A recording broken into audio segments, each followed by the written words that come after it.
regular council meeting for Monday, June the 20th to order, and welcome everyone. I see we got a nice crowd. We've got a few items on the agenda that drew some of you out. It's good to see us on this very hot day.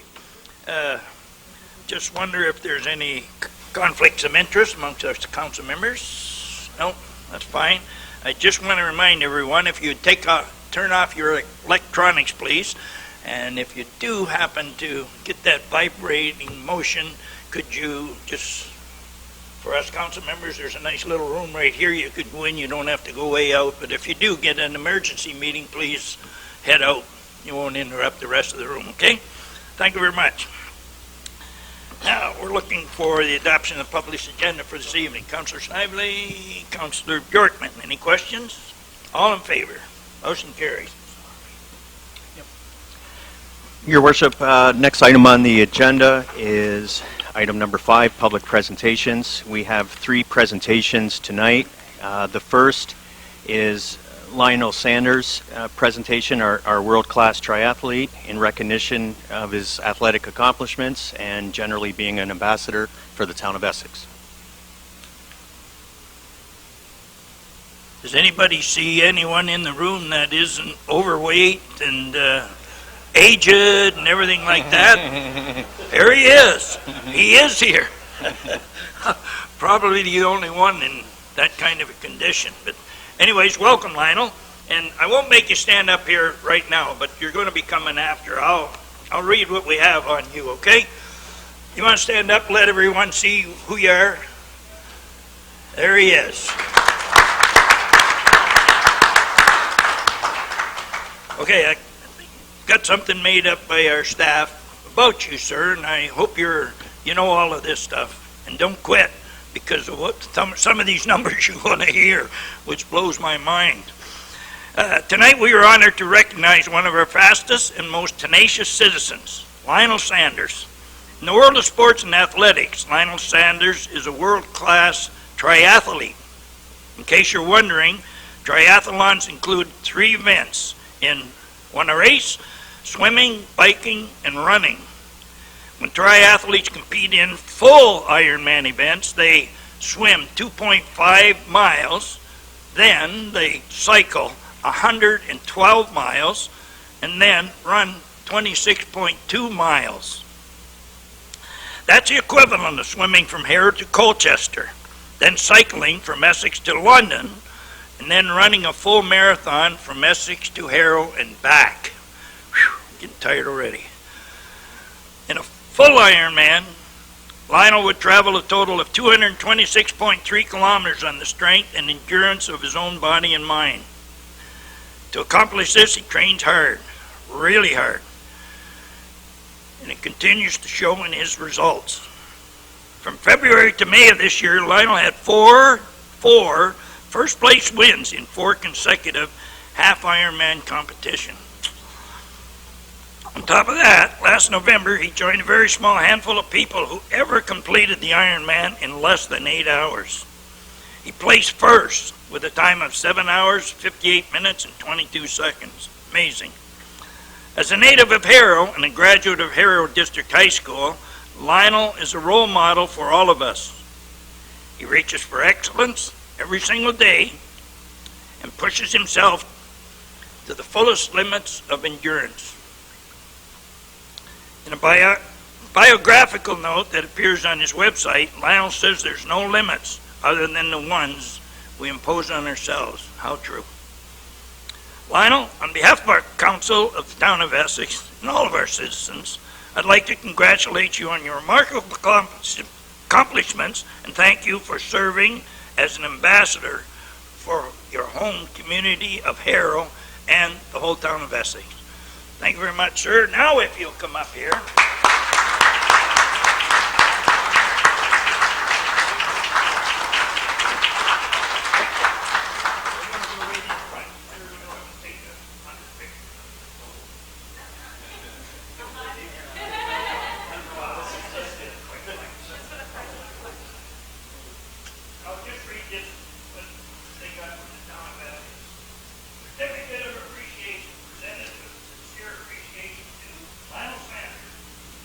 Recognition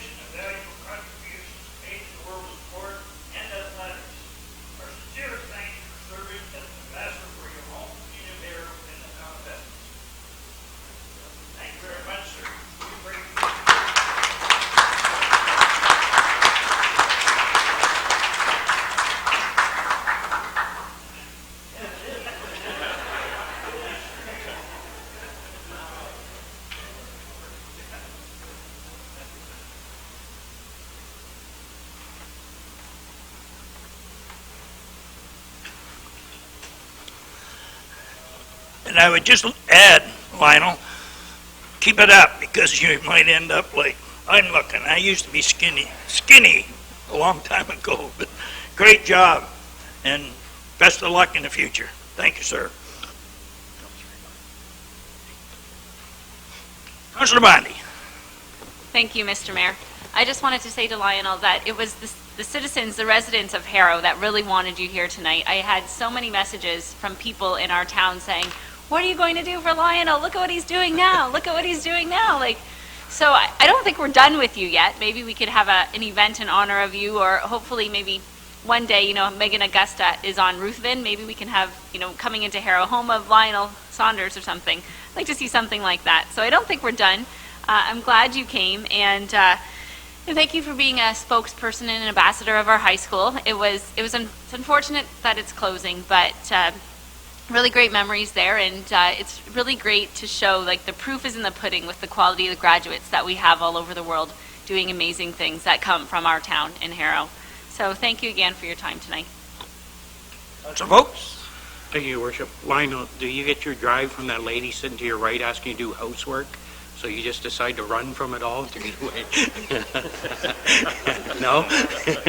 Take me with you next time. Councillor Taxero. Through Your Worship, certainly it does make myself proud, and I'm sure a lot of other people in our area, when you're scanning the internet and all the great stories that are there, competing all over the world, Hawaii and whatnot. I know you've got some arch rivals out there that you compete against on a regular basis, and you certainly do us proud. It's amazing to have an athlete of your stature that comes right from there. Thanks a lot for everything you do for us. Councillor Snively. Through Your Worship, I think Bill said it all, but I had a lot of people complimented you on your accomplishments, and congratulations to you.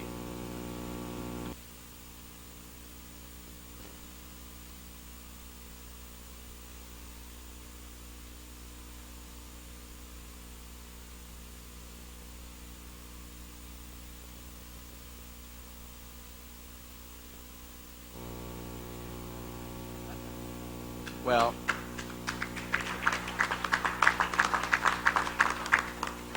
further to that, you got to remember you're from a small town, and nobody forgets. Nobody forgets. Thank you very much again.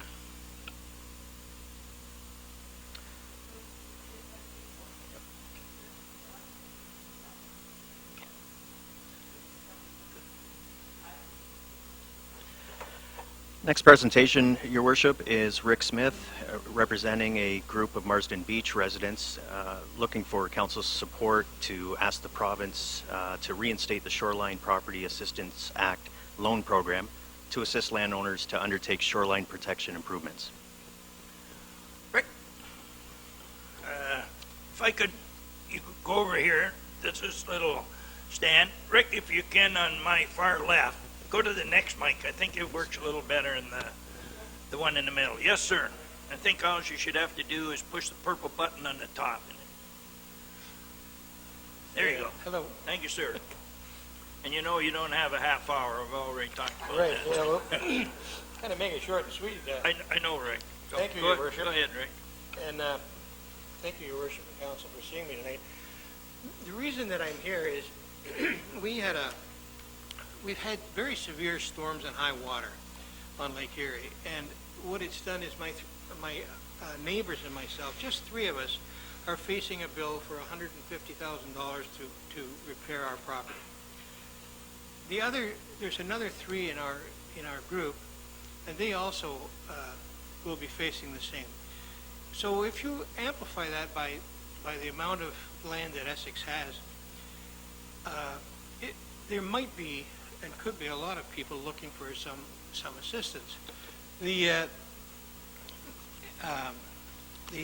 IRCA has asked the government to move forward in reinstating their assistance program. There's an assistance program called the Shoreline Erosion Protection System. So I called them up, And it's my understanding that the township would give me a debenture, so which would spread the payments over a long period of time. And as a person on fixed income, that would help quite a great deal. However, in order for the council to do that, they need the Ontario government to stand up and support the act. So I called the Ontario government, and they said, "Oh yeah, that act, yeah." I said, "Well, it's in place, isn't it?" "Oh yeah. In fact, it got amended in 2007. I said, "Well, that's good.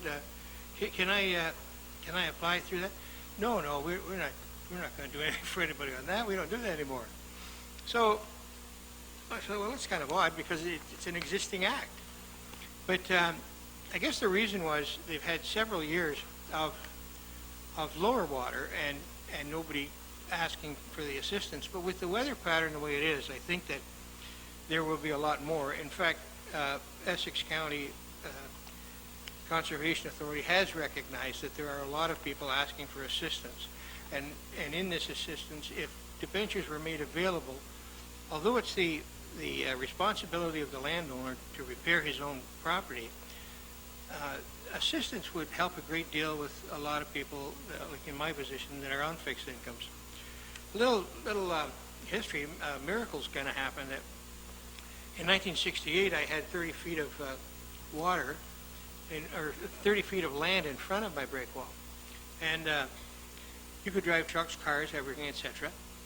And then they announced that they would be bringing in ocean ships through the seaway system. And it was funny because what allowed them to do that was a miracle happened, and the lakes rose 3 feet. And then, moving along, they decided that was pretty good, so they announced that they were going to increase the size of those ships coming through the system. And another miracle happened. It rose 3 feet again. This is like 300 miles of water by 50 feet wide, and rising up and down like that it's amazing. So now it's up again, and it's causing damage. There is nothing in front of my break wall anymore. I still have one, but my neighbor doesn't. So what I'm asking the council to do is to ask the federal government, or not the federal, but the provincial government, to help in putting this act back in place. It's there. There's no reason why not. And then if they do, I can come and ask you for help. But I need your help to go and ask for help.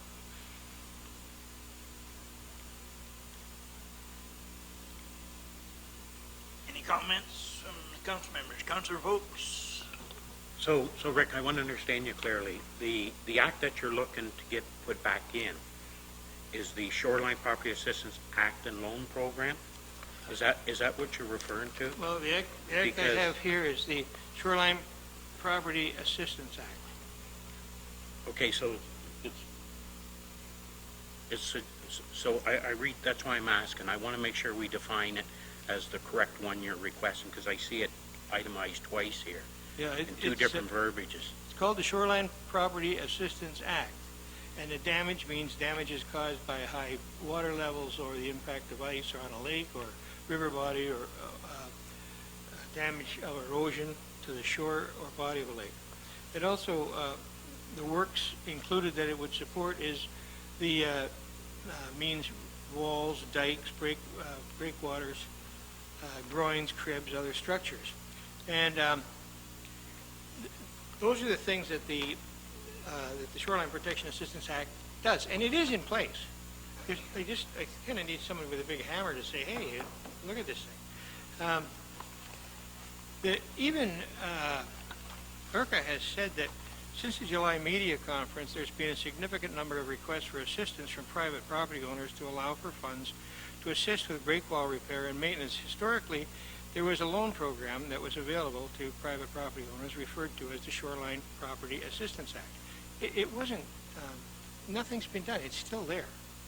But these suggested that the administration requested the province of Ontario review the Shoreline Property Assistance Act to provide further options for landowners to undertake shoreline improvements to help people. They've done that twice. They did that in 2015 and again 2016.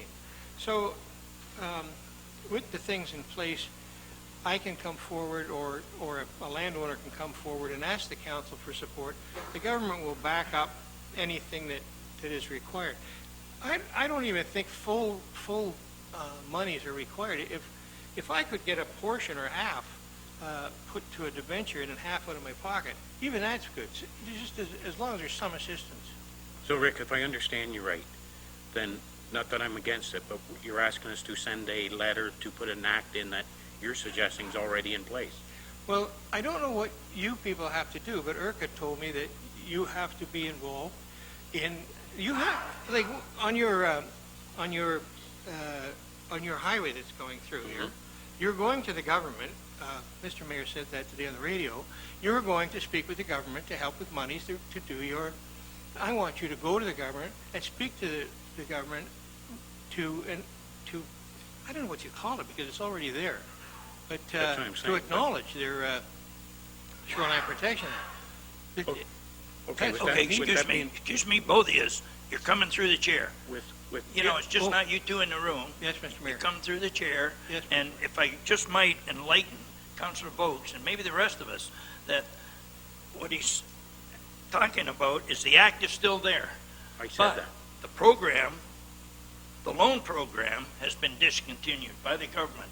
And what he's after Mr. Natashak to do is, let's get that loan program put back in there. And he's seeking our help also to have that, put back into their program. The act's there.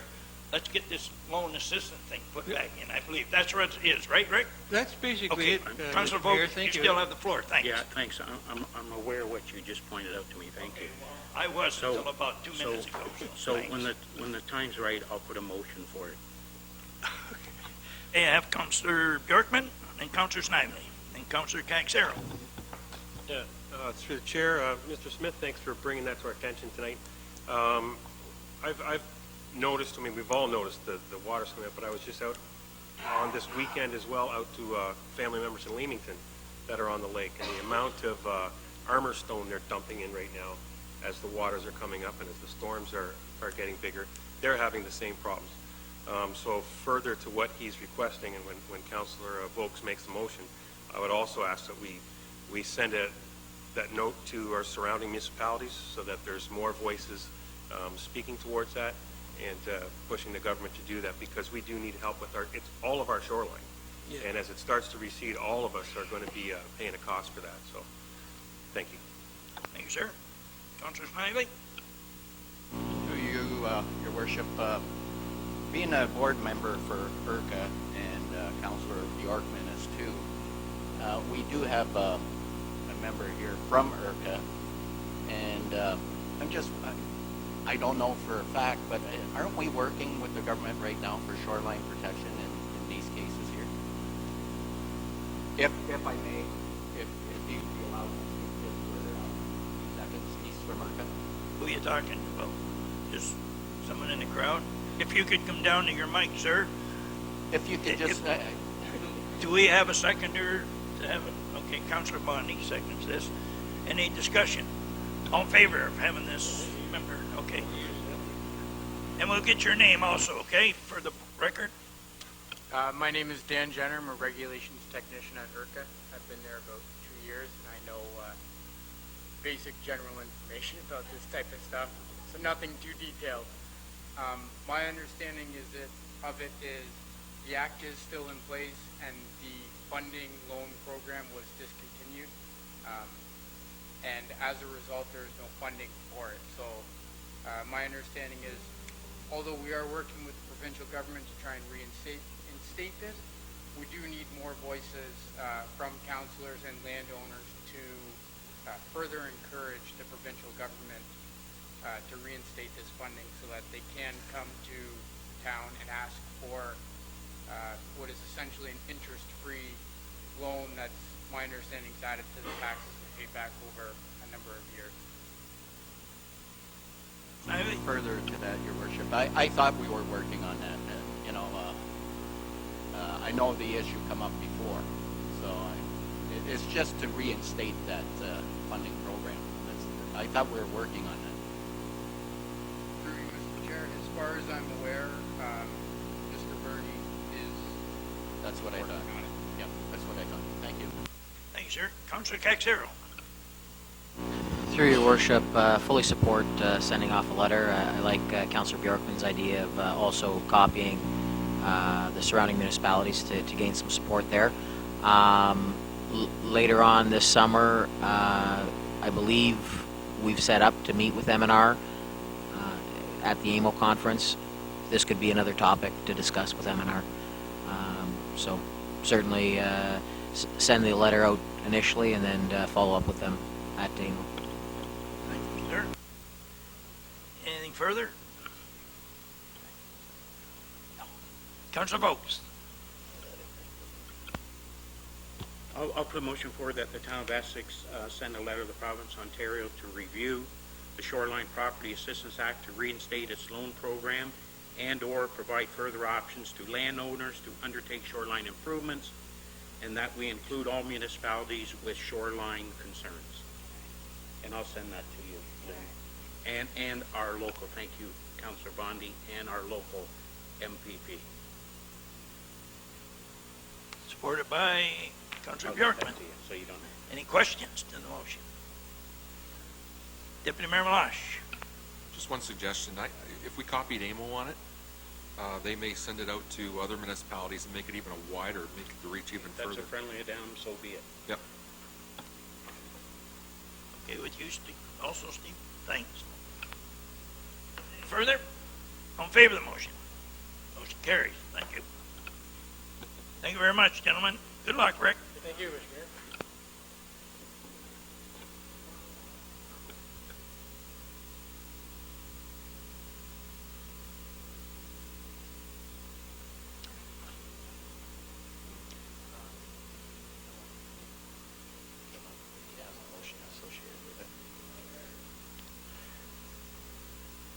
Your Worship, our third presentation this evening is Suzanne Allison, Michael Beal, and Robert Swadling, providing an update on the Spitfire Monument and Honor Wall, and an update on Essex Rocks and Rolls car motorcycle cruise-in. Ladies and gentlemen, welcome. Have you got one in front of you there, Allison, Mike? Because the one in front of Mike is kind of funny. Maybe it's better now. Go ahead, thanks. Good evening, Your Worship, council members and support staff. My name is Michael Beal. I was a member of the Essex Memorial Spitfire Committee. We would like to take this opportunity to officially close out our volunteer work and thank the town of Essex. We have a short video to show in a minute or two, but before we hit play, I would like to introduce the committee, my squadron mates, one more time. To my left is past chair, Suzanne Allison. To my right is past co-chair, Robert Swadling. Behind us is our secretary, Monica Totten, Karen Billing, Eric Billing, Jerry Billing's wife and son, Joe Gibson, and Michael Kovich. Absent are Todd Porter and Bill Riley, who did not make it this evening. We would like to preface this video by saying it was produced by the proud son of an RCAF veteran. The veteran's name was Roger Deramo. His son's name is John Deramo from Georgetown, Ontario. Roger enlisted in the RCAF at Windsor in the fall of 1939. Roger was born in Belgium and immigrated to Windsor, Canada, with his parents at age 5. He worked in his family business until joining the RCAF. Following the war, he came back to Windsor to marry and raise his family.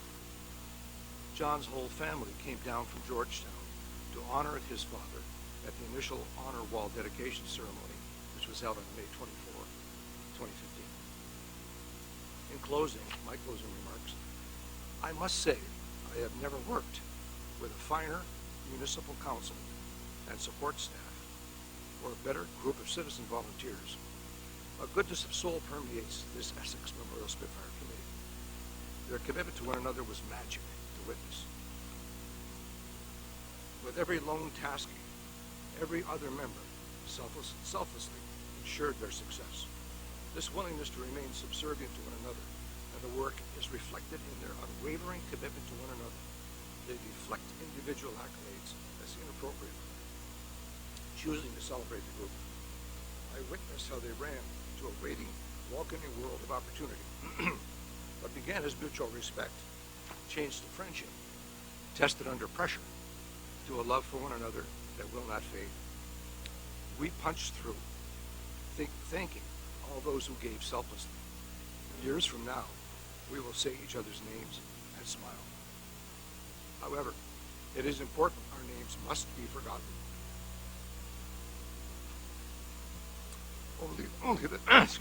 Only the names on the wall must endure.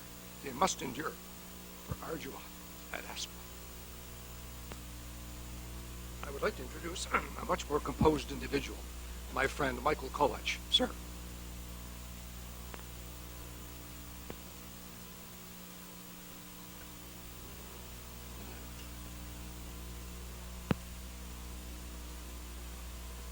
Hi, everybody.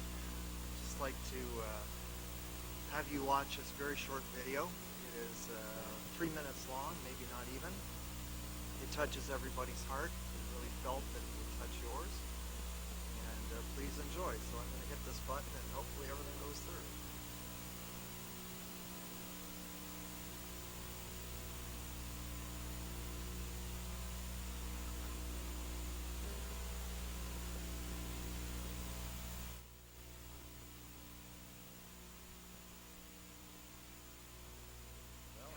I hit the button.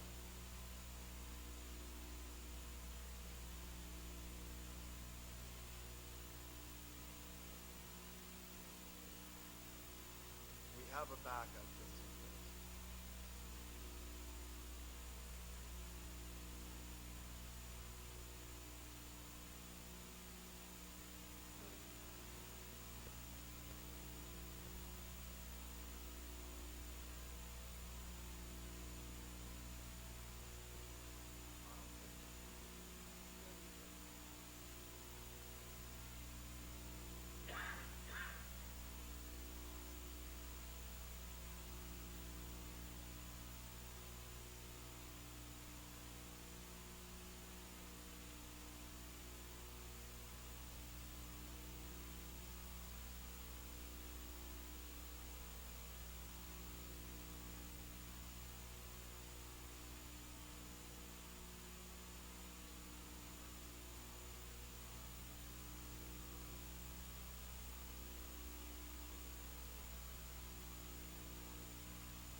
This is a test of the emergency broadcast system.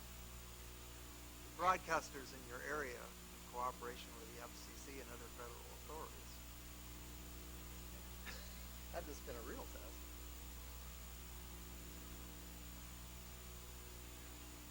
Come on, Robert, you can make this fly. trying, Your Worship.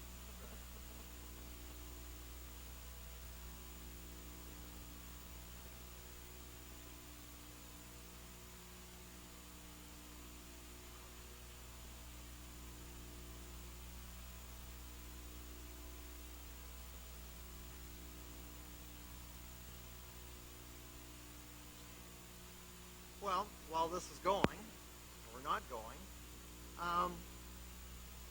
it's with pleasure that we wish to inform you that we advised John Deramo that his DVD was mailed to Her Majesty Queen Elizabeth with an accompanying letter back in April at her 90th birthday to advise her of the new World War II RAF-RCAF monument in Essex. Some of us here today might remember that Queen Elizabeth visited Windsor in October of 1984. She wrote to Jerry Billing the day after her visit from her yacht Britannia, expressing that she enjoyed the skill and precision of Jerry's fly past in actor Cliff Robertson's Spitfire over the Detroit River. And that, and I quote, "It was a splendid curtain raiser for her visit." It is our sincere hope that this final parting gift will help to keep Jerry, Priscilla, all the names of the valiant men and women on the wall, and the town of Essex in everyone's hearts and minds for decades to come. Thank you. And now we see if we get it again.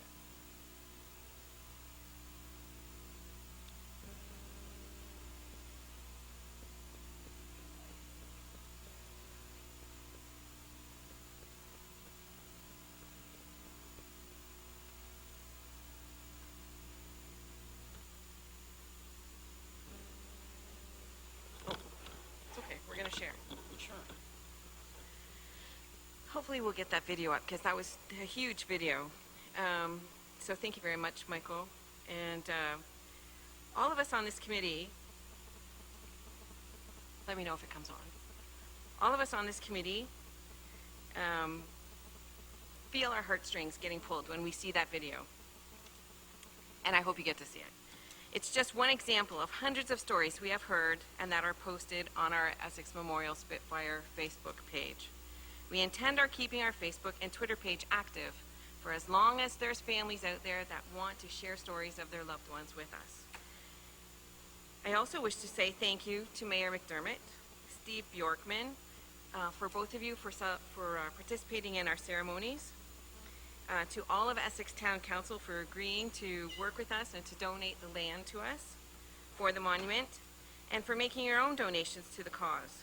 We want to thank Russ Phillips, Doug Sweet, and John Olson, who are always there assisting us with the technicalities of putting up the Spitfire and the honor wall, because there was always something that we needed your help with. Lastly, thank you to Donna Hunter and her staff for processing hundreds and hundreds of donation checks. I don't think you realized, nor did we realize, the amount of support that we were going to get, and for keeping excellent records for all the people that called in, and for processing all of those tax receipts at the end of the year. You just heard Mike say that you've heard us say many times that our names will fade, and it seems like we're still participating and being active with lots of activities. But it is the veterans that need to be remembered, and we will fade away. On that note, we do want to inform you of a couple of upcoming activities that we are still involved with. Firstly, I think everybody in this room knows Fred Groves. Fred Groves is one of our Essex writers. You will remember that he wrote a book called Rising from the Rubble about the Valentine's Day explosion in 1980, and he most recently wrote a book about Homeless Not Hopeless, about Windsor's homelessness story. So Fred has approached us, and he has informed us that he wants to write another book. And he's going to write this book about Windsor, Essex, World War II veterans. And he wanted our permission to write about the Air Force veterans that are on our wall. So we've agreed to work with him on that. I think that's pretty exciting that this story is going to continue, but someone else is taking the torch. For the second activity, I want to pass the microphone over to Bob Swadling.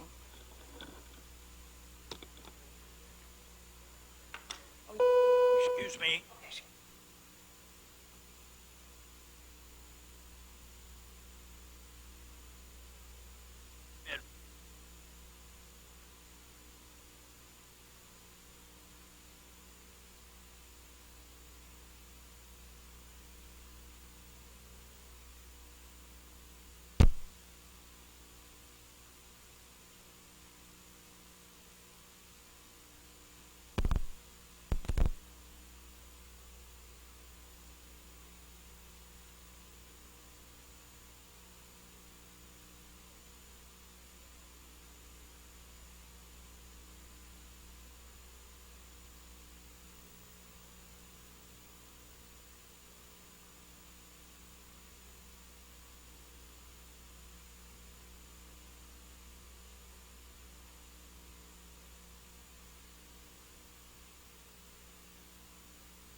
country and enlisted in the Royal Canadian Air Force in 1939, the fall of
Okay. While they're trying to figure out how to get some sound out of this thing, I think I'll just move on. So, hi everybody. I'm Bob Swadling. Elder College has contacted me to instruct a course on how we turned a replica Spitfire into a memorial for the RCAF and RAF veterans of Essex County. Elder College is a division of the University of Windsor for seniors to learn about various interesting topics. I have instructed 3 courses over the past 2 years, one on the Spitfire, go figure that, one on warplanes, and one on model railroading. This new 4th class will take place in September and will be instructed by the Essex Memorial Spitfire Committee members in the train station adjacent the Spitfire. This should see increased interest in Essex and spread the word, therefore bringing more visitors to town. I am also going to submit Jerry Billings' name to Canada's Aviation Hall of Fame. That's right across Canada, with the hopes that Jerry's name will be approved and he will be inducted posthumously. Thank you. That'd be excellent. Thank you, Robert.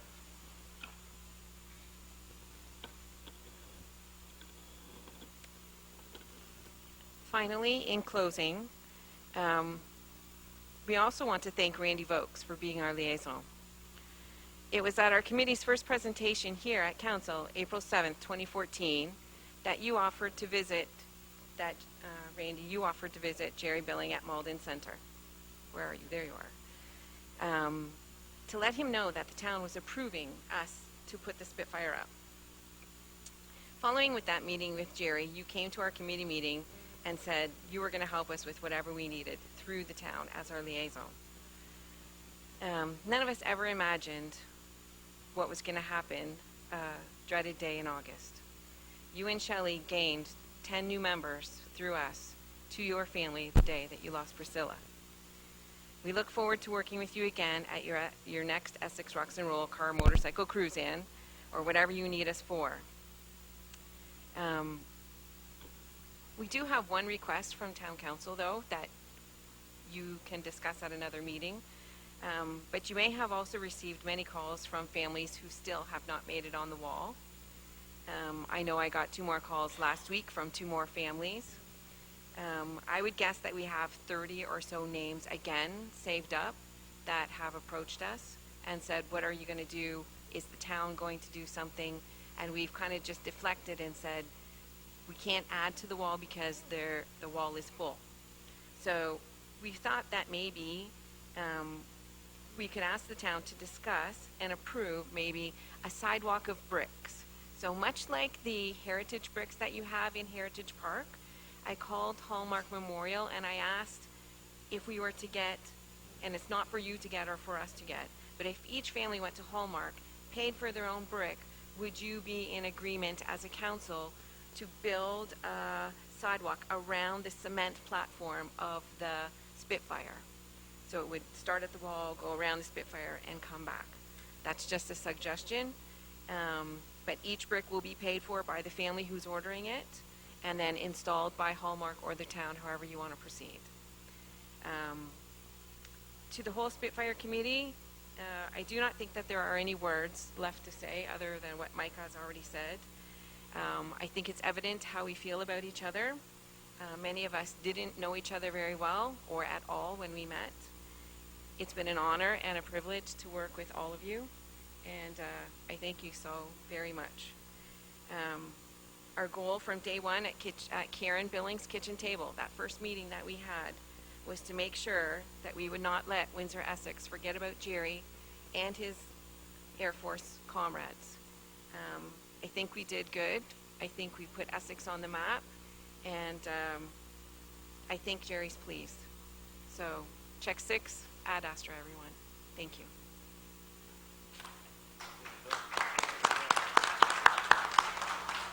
Allison, just with dealing with your request for a stone, great idea, but we would just need something in writing as what you would like us to be a part of, okay? If you could send that to the municipality. And it's just too bad. I'm looking forward to watching this film.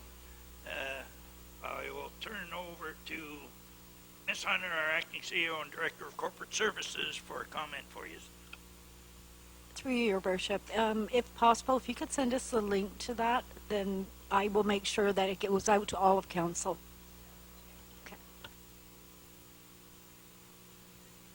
And if you want to come back and watch it with us, we'll let you know when we're going to have it at a regular council meeting. But honest, like, we will get it on there for you, for sure.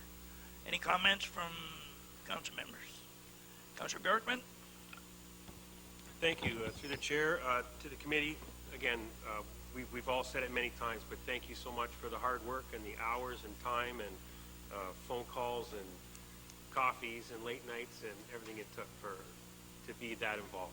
It was a terrific event that with Councillor Volks, you put on the car show, excellent turnout, lots of people on the streets, meeting different vendors and getting out. It was just another great way to have people in our town. We thank you for continuously bringing people into our town and teach that course and bring some more people into the train station. It's terrific. So again, just as I've said many times before, thank you very much for all the work and effort you put in. Thank you, sir. Councilor Volks?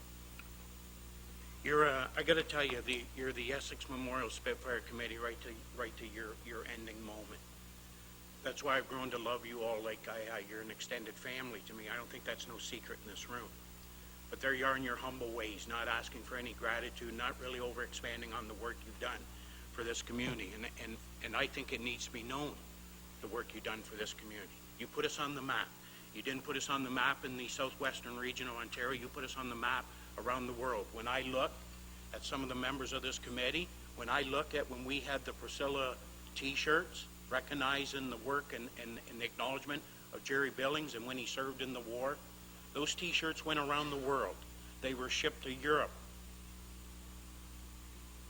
They were shipped to Europe. They were shipped to Australia. They were shipped all over the place. So yeah, absolutely. There's no doubt about it. This committee, in more ways than one, has put Essex on the map in terms of celebration. You go by there every day. I challenge anybody to go by there, not see somebody there, in terms of whether it's somebody simply having a Tim Hortons coffee and reflecting, or whether it's a family reflecting on the wall, looking at their aunts or uncles or grandparents, whoever may be there. And in terms of the stone, we all know, if you know the history of the war, you know no one gets left behind. And you can see images over and over again of going back and getting that fallen soldier, going and getting that Air Force pilot who fell into enemy grounds to get him out of there. So in terms of the stone, I agree. We got to do whatever we can do because nobody needs to be left behind. If there's 1,840 names there now, and it means 1,900, we as a town got to figure out a way to recognize these people, because today, you've carried that torch, all of you. And now you're just asking us to carry that legacy on to the conclusion. And we should be doing that. I want to talk real quickly about the car show we had in Essex. The next morning, immediately, we had Mama's Place get a hold of us and said we sold out completely by 6:45. I believe her time was sold right out. With the Deluxe restaurant, come over and seen me after, said they sold out. In terms of Chachi's, by the way, I spoke with him. He's never had an event did so well for his business. And the demands of the people are there. They wanted a monthly event, but when I look at this committee, and I got to tell you, I asked this council to support the Essex Rocks and Roll Car / Motorcycle Show. You endorsed it, and I appreciate that. And I don't want to dampen a celebrant moment. But then I was left with that now, to do something with it. And I got to tell you, people, if it wasn't for those people with those red shirts on, stepping up, going to the phone and giving me a call and saying, hey, Randy, we heard what you're doing. Do you need a little help? I said, I'll always take the help. I would have been there totally by myself. Totally by myself. Doing all that, if it wasn't for those red shirts you see in here, trying to keep Essex on the map. So to all of you, thank you. I can't thank you enough for once again making our urban center a celebrating moment. And I'll end it at that. So people, as we go by every day, we can reflect on that. It's like Mike said, we got to go away. I get all that. I don't think we'll ever go away. Because we'll be back next year, Suzanne, and the group, by the way, for the Car Fest again. Thank you. Okay, if you turn your mic off, sir, before I turn the floor over to Councillor Caxero, who's up next, I will remind Council, and especially Councillor Vokes, you will not be recognized the next time unless you come through the chair. It's not me, it's chair. We run this meeting through the chair. Now, how many times I must tell you, Councillor Vokes, that's the last time I'm going to allow you to speak to anyone unless you come through the chair. And whether it's me or someone else in the chair, you will come through the chair. I'm not listening to you, Councillor Vokes. Councillor Vokes, you have the floor, sir. Now, you are out of order, sir, and if you want to be removed, just say one more word because you are on notice. You know you get the... You're going to walk out right now, sir. I'm asking you to leave the meeting.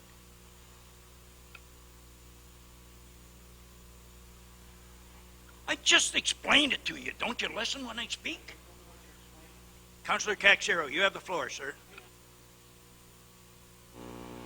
Does anyone have a point of order? Does anyone have a point of order? Not in the crowd. No one?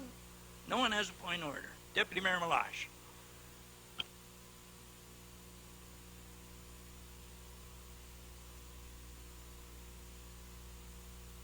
Because you broke our rules, sir.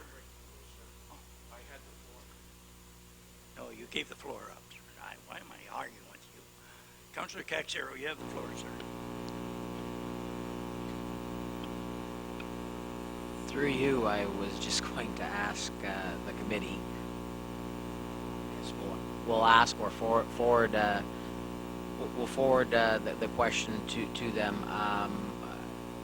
Apparently, there's about 1,800 names on the wall currently. They have 30 in queue that aren't on the wall that they want to recognize with these stones, which I think is a great idea. I think if they want to put forward that request, great, but they should have a plan, maybe kind of a broader scope plan, because there's 30 now. Next year there might be another 20. I'd like to see them maybe have some sort of a design plan for, maybe 200 or 300 more names if that happens, just so that we're not doing it hodgepodge and we kind of know where things are going to go based on how it plays out, and the potential. Like, so We have 30, so how does that fit into a bigger plan, maybe of say 200 stones? And how do we develop it 30 or 40 or 50 at a time, just so that it looks nice when it's all done? Thank you, sir. Anyone else? Okay, thank you. Item 6 off the agenda tonight is unfinished business. Bylaw number 1525, which received first and second reading at the June 6th regular council meeting, will not receive third and final reading this evening as it has been withdrawn at the request of the proponent. Moving on to item 7 on the agenda, reports from administration. 7A, community services. Sorry. Councillor Snively, yep. Back to that piece of property in our local, we still have it.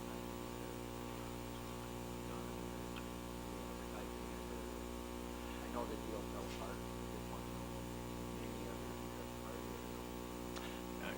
Speaking through your worship, my understanding is that the intention is to submit it again for a bid, I believe in the early fall, still with the intention of a long-term lease, but due to where we are in the current growing season, at this point we're looking to retender. That's my understanding, your worship. You're welcome, sir.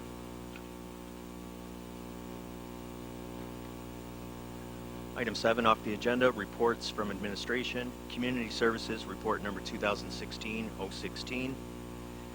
Said report for receipt, and that an agreement with St. Vincent de Paul Society Food Bank to operate a food bank out of the Harold Soccer Complex for a 5-year term starting August 1st, 2016. Be approved, subject to the terms and conditions outlined, and further that bylaw number 1528, authorizing the execution of that lease agreement, be read a first and second time this evening. Moved by Councillor Snively, supported by Councillor Caxero. Any questions? Councillor Caxero. Through your worship, just a comment. I think it's a great partnership and makes use of some of our empty space. So, nice fit.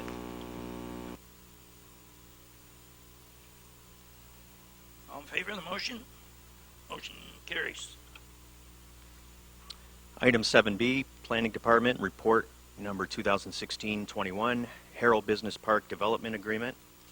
That said report be received, that council concurs with the recommendations, and that bylaw number 1535, being a bylaw to authorize the execution of a development agreement between the town of Essex and 171-0690 Ontario Incorporated, be read a first, second, and third time, and finally passed this evening. Moved by Councillor Caxero, supported by Councillor Bjorkman. With a question, sir? Excuse me, thank you, through your worship, to Mr. Nefsey. I read the report and I wasn't 100% clear on it. Could you just let us know, is this an agreement to, a final agreement as far as how the hydro is being run, or is this still an open conversation? Mr. Nefsey? Through your worship, the agreement, as outlined in the report, is the development agreement with respect to the development and the services and the cost sharing and the municipal contribution that we're providing Mr. Colavino. What this agreement allows us to do is to get through this step and then have the argument or the discussion, I guess, on whether the services are above ground or underground at a later date. So I guess in a nutshell, it doesn't state whether they will be run one way or the other. It just states that they will be run to be agreed upon by both parties at a later date. So a lot of the costing and determination of which utility provider is still up in the air. So we're trying to move this process along, and this allows us to do that. Councillor Snively? Through your worship, to Chris again. Chris, our neighboring municipalities on a development like this, is it more underground servicing that's going on now or above ground? I know there's a lot of development to the east of us in Through your worship, I can't say factually each development, how they go. I know there's a big push for underground, but I can't say for sure that above ground has not been allowed, and that's something I can look into, and when we get to that discussion, I'm sure we'll get into that, the nuts and bolts of where and when. I just know as far as our development standards and what we've allowed in the past, we push for, definitely push for underground. So that's what we do here in the town of Essex. Thank you, Greg. Okay, thank you, sir. Councillor Bondi? Thank you, Mr. Mayor. I certainly want to follow our best practices as well, but with that being said, I don't want to send the message out there that Essex isn't willing to work with new developers and to work with businesses, so it's going to be that balancing game when we come to it. I'm kind of glad to see that we don't have to have that conversation tonight, because I would like to see what other municipalities are doing as the standard. I also would like to see the cost difference. I think when it comes down to it, that's going to be important. I certainly don't want to set a development up, to not succeed if the cost is too cost prohibitive. That being said, I don't know if Loris would like to speak tonight to this. Just perhaps I could get a motion, just allow him two minutes to address council, if I may, if I can move that. Yes. Do we have a second, Councillor Casserole? Any questions? All in favor? Motion carries. Sir? Welcome, and it's that purple button on the top. Good evening, everyone, members of council and the worship. First, let me just say I'm so extremely excited about what's happening on Harrow. We are moving along quite rapidly. The road we're hoping will be in within the next month. So for that, it's quite exciting. The Selks have already stripped off topsoil and they're starting to do their foundation work very shortly. We should be seeing steel being erected hopefully in the next month or so. So for me personally, it's just very rewarding to see that happening, and also just a great accomplishment that's happening out in Harrow. I want to keep that energy happening in that subdivision. I think once the synergy starts, we see this landmark development happening with the Selk property. I want to promote as much as I can the development of the rest of the site. Above ground compared to below ground utility services are a huge factor in this development. And I have to say in this development, because we're somewhat unique, where we have these big blocks of land that we're trying to develop. And the problem that we're having is that we don't know yet what's going to go in that development. We don't know if it's going to be a storage building that needs very little power and very little, or if it's going to be a big industrial plant where we need a lot of power and we have to accommodate for that. The problem with going underground, what I've been told from both utilities, is that you almost have to take a guess of what's going to happen there now in anticipation of the future development. So if we go underground, they're going to expect us to come up with some numbers, figures, and usages, and then that could potentially add 5 times the cost of what overhead utilities would add to the site. So let's take an example. I believe that the overhead utilities are going to come in around probably $50,000, maybe $60,000. For if we go underground, that's $250,000 to $300,000, which would have to be absorbed by either myself or we'd have to raise the price of the property that we're selling.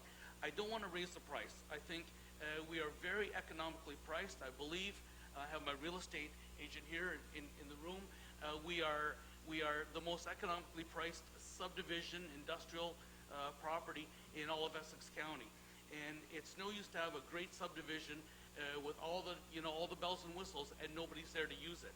What we want to try to do is increase our tax base, get some tenants in there, get some buildings up, and grow Harrow like I've intended to do now that the subdivision is starting.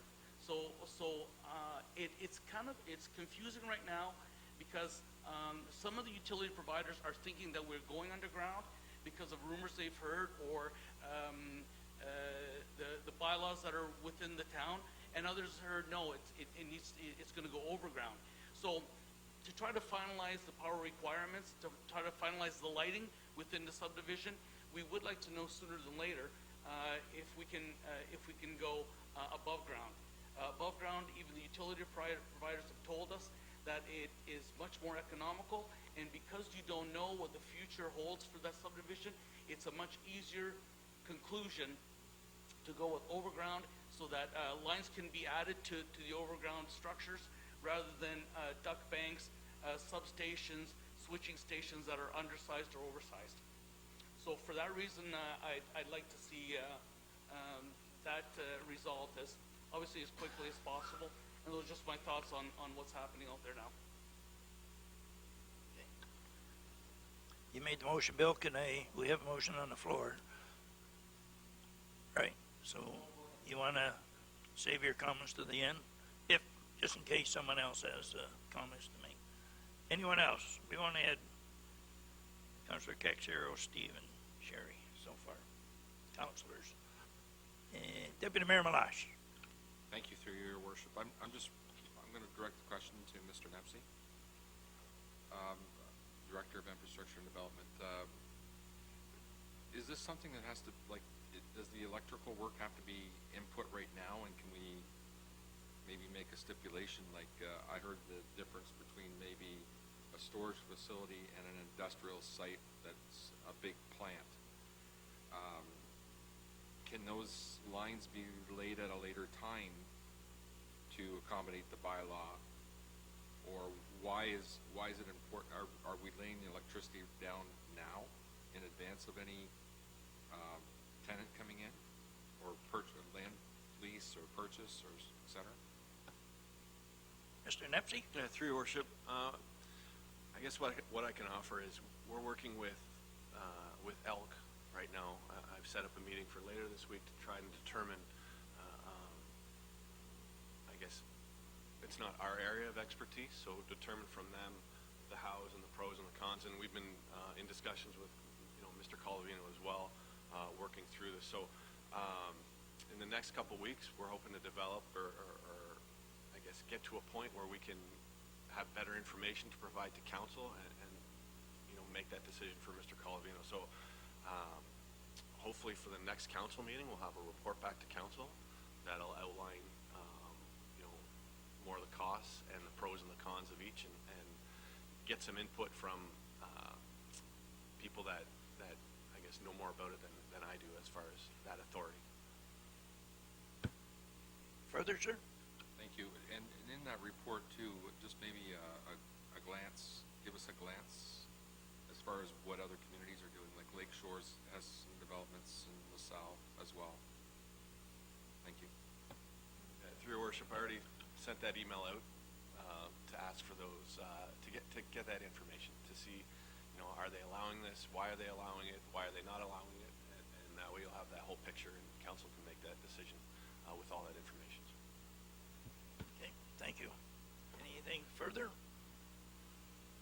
Okay, Councillor Caxero. Through your worship,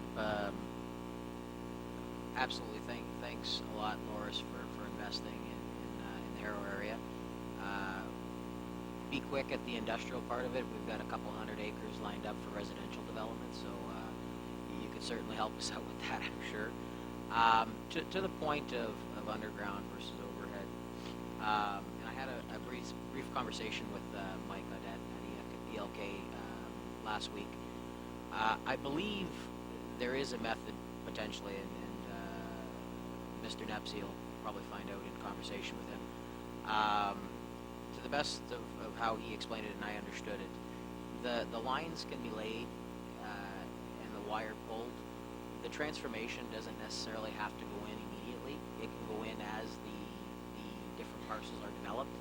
So to your point of potentially putting in too much or not enough, you have to make a guess. I believe you don't have to make a guess. I think it can be done at a later date. I like the idea for aesthetics of going underground, and I kind of asked Mike, what are the pros and cons of overground and above. Certainly, I'm not opposed to having the conversation, but from an aesthetics point of view, it does seem to be the better way to go. Obviously, the issue is the cost, and that does set off obviously some alarms. We don't want to make the development unattractive to the potential investors that are going to bring companies to Harrow. So yeah, definitely not opposed to the conversation, but I think there may be ways of tackling it that maybe we can both get kind of what we want. So. Okay.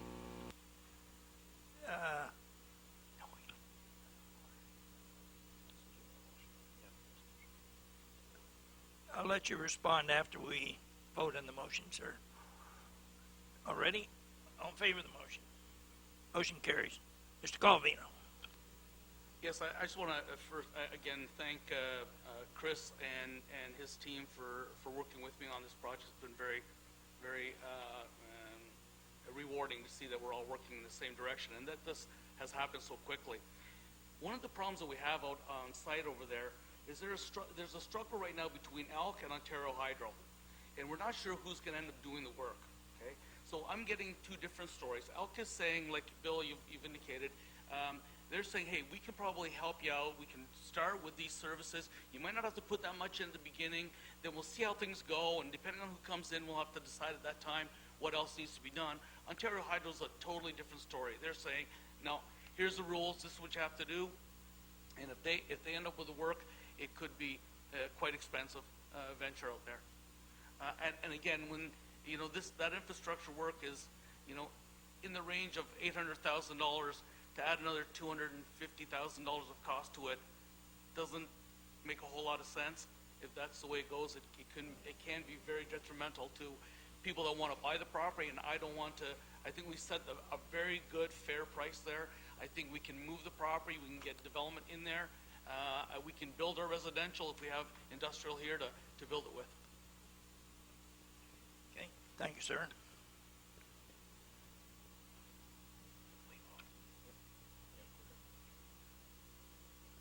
Thank you very much. I know, talking with Mike, they're working on smoothing that over for us, and I understand where you're at.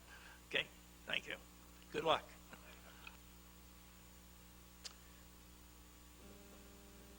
Item 7C under the agenda tonight, Community Services, Report Number 2016-021. Said report for receipt and Council's approval of the submission of a grant application to the Canada 150 Community Infrastructure Program for the redevelopment of Heritage Park in Essex Centre. Moved by Councillor Cacciaro, and the recommendation supported by Deputy Mayor Malage. Any questions? Councillor Bondi. Thank you. Just a question in terms of budgetary purposes. If we were successful in obtaining the grant, I think we need to find $710,000 to finish it. Just wondering if that has been on administration's radar in terms of future budgets within the town. Just because it's a big chunk of change. Ms. Hunter, Acting CEO and Director of Corporate Services. Through you, Your Worship, there was money in the budget this year for the pavilion part of that project, and there was some expectation in future years in the 5-year future budget that there would be some more money. Of this $700,000 that is in there for the town's portion, there's already on the town side $100,000 in the bank from this year's budget as well. There's the BIA contribution of $150,000, so it's not the whole amount that we're looking for, and it's spread over a 2-year period, 2017 and 2018. Thank you. Any further? All in favor of the motion? Motion carries. Item 7D, Community Services, Report Number 2016-023, Colchester Harbor Building Update. Said report for receipt and for Council to direct administration to issue an RFP to operate the Colchester Harbor Building or to obtain costing for the 2017 budget discussions to convert the top floor of the Colchester Harbor Building to a community center for rental and programming space. Moved by Councillor Snively, supported by Councillor Bondi. Any questions? All in favor? Oh, excuse me.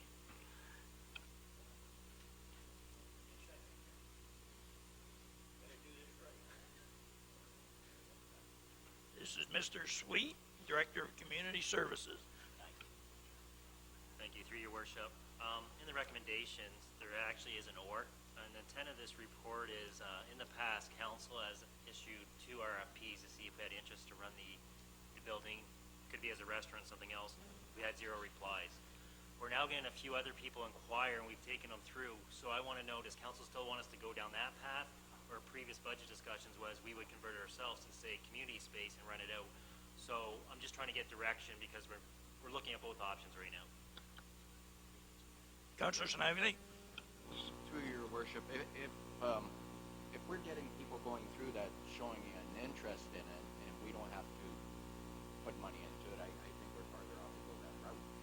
If we do have people interested, are they going to take care of the costing, update what they have to do there? Doug? Through your worship, we've had 2 other people interested. In my suggestion, if that's what council wants to go, we would issue that same RFP because we want them to come back with a proposal. It's no cost to us, but also if council's wish is, no, we're going to make it a community room, then I don't want to keep bringing people through. Because we've had more than 1 person interested, so we'd have to do a request for proposal again.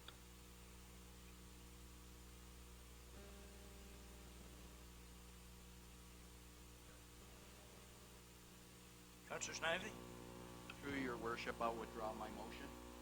Okay, I'll withdraw that motion. Thank you. And I would like to see a report come back from Doug on the interested parties. I think that's the route to go at this point here. If Councillor Bondi would, she second that motion, if she would support that. Thank you. Yes? Okay. Councillor Bjorkman? Yes, through your worship, and I just speak to that, the choices here was to, are we in favor then, or you in favor of the request for proposal? But that's what he'll need to do. We say, we've got somebody interested, so if we want to talk with them, we have to put out an RFP to be able to speak with them. So we really want to go with A? No, A. Yeah, so that is what we want to recommend to council. So I'll let you start that one over. Okay, Councillor Caxero. Through your worship. So currently, there is no motion on the floor. Right. I'll just speak to the report. I was in favor with continuing on in developing that into a community center. And here's the reason why. Even though we have a couple people interested, or that have expressed interest, we've put out a couple RFPs recently where we had people show up and then nobody put in anything. We've had 5 people over the last 10 or 12 years try to run the place unsuccessfully. Why would we keep on doing the same thing expecting a different result? I would suggest, and I've heard in talking to community members and suggesting that we may turn that into a community center, something that's rentable for a shower or a small wedding. There was a very positive response. People thought that you could probably charge a premium for a location like that overlooking the water. I believe for $65,000 to turn that into a decent rentable community center, I believe that's exactly what might flourish there versus another restaurant business that is going to compete with a couple other restaurants in the area that, yeah, it could go, it might not. I mean, certainly the track record is that it's not going to be successful. And that's the problem that I have with going back to asking people to bid on something that hasn't been successful. If it was something different, if it was people who were interested in putting in some sort of a different business there, maybe I'd be a little more warm to it. But if it's just going to be another restaurant that in 2 years we're going to be chasing people for rent, or we're going to have the doors closed again, I don't see why we're doing the same thing over again. I'm much more in favor of a community center down there, and I believe that it would be well rented. It would probably be booked quite frequently.